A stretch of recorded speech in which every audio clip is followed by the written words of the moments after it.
What is a Negro? Carnegie Wilson discusses the value of one appreciating the race to which he belongs. On the street in New York City not long ago, I enjoyed immensely a speech made from Atlanta by a West Indian woman who boasted of having a black face, full lips, flat nose, and blue gums. Gracious. She made her audience appreciate her highly developed race consciousness, and it showed how unfortunate Negroes are in having nothing which they can admire. Speaking about it, to Broadway, Jones, who was also standing by, had to admit that she was right. Let's go to the next part. There's no Negro race in the U.S. Yet why should we blame these people for their undesirable attitude? They are not all Negroes. We have no such thing as a Negro race in America. What is a Negro? Let me say that. Hold on. Carnegie Wilson stated, we have no such thing as a Negro race in America. What is a Negro? Alabama, Kentucky, Maryland, Mississippi, North Carolina, Tennessee, and Texas would designate a person of color as one who is descended from a Negro to the third generation inclusive, though one ancestor in each generation may have been YT. Now all of this is ambiguous, because YT could have been a person that was one of us, and the L word was also ambiguous. They kept switching it around, but we go check out what it means in law too. According to Georgia laws, Florida, Georgia, Indiana, Missouri, South Carolina, a person of color was one with 1/8 Negro blood. Interesting. They don't say at least or it says 1/8. So what does it mean? Oh my gosh. 1/8 Negro blood in Nebraska, Oregon. So what was the rest of their stuff? What was the rest of it? Interesting, right? Maybe that's what that was about that looking shit. In Nebraska, Oregon, Virginia, Michigan, one must have 1/4 Negro blood to be classified as what the person of color. They said that it had to be a visible trace of African blood. We know doggone well that is also ambiguous. We know that before the Indian slavery, as you can tell, look at their beautiful faces. Look at that. Look at that. You see how I put it together? The president of the United States, Thou Alman Wheeler, you see a PhD, etc., etc. The endeavors of the missionaries resulted in the establishment. This is before what we just read now. You know what I'm saying? Resulted in the establishment by 1615 of 20 missions in Florida in the dependent coast region. By 1655, the Christian Indian population of the northern Florida and the Georgia coast was estimated to be 26,000. By 1630, there were more than 60,000. So I'd say this and I put it, I ran it through AI. You know what I'm saying? Estimate this for me. And it said this would be an estimated 3 million Christianized Indians in this location. Who are these people? Come on now. What are the primary sources of them getting rid of the so-called millions of Indians' dead bodies? Come on now. Come on now. All right, let's read from this dictionary right here.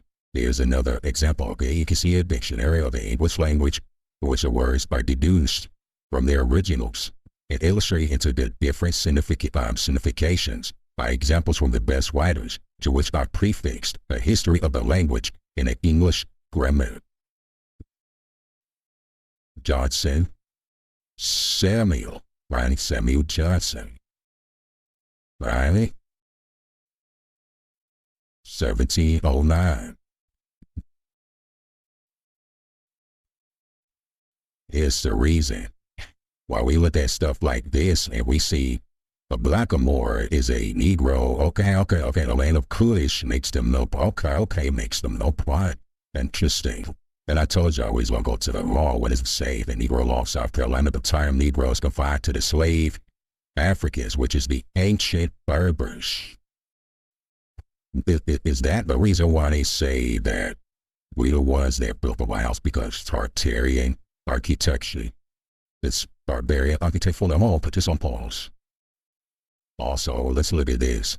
ECI says the whites in B. Back in the 1800s, before they came out with this whole transatlantic slave trade story that they, fed to, innocent children, of course, the brainwashed and mixed up. The color race in this country is like the white and yellow races. Is a mere faction of the unnumbered millions of Africans, right? They're trying to say that all of it somehow together, right?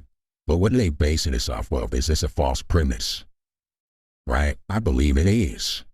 And brought here mysteriously by the invisible power of God. So why were they mysteriously saying that we died?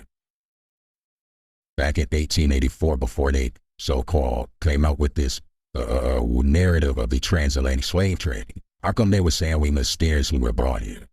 That all the numbers of us, the colored race. How come they were saying that? And then we can see that it's very, very interesting, right?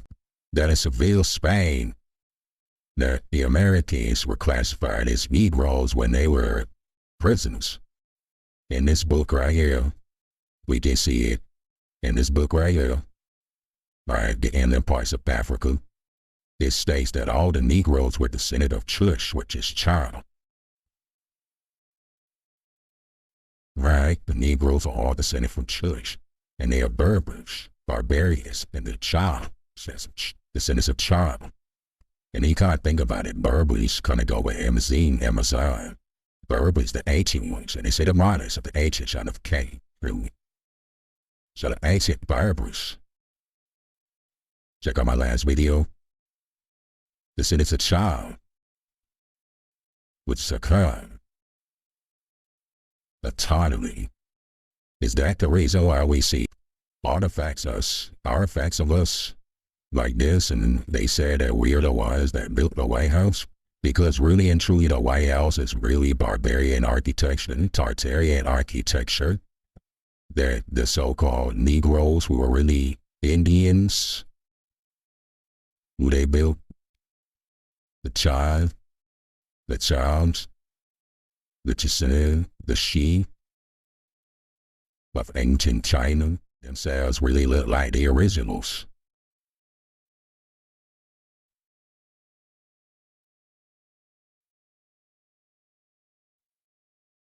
The real ancient ones.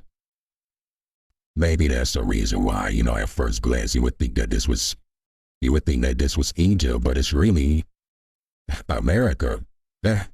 Crazy. Maybe that's the reason we also keep finding artifacts that look like us. And in places in America that's way older than the places that's in Africa. You come to the conclusion they are the Shi Amaru, the charm, right? The Indians of America.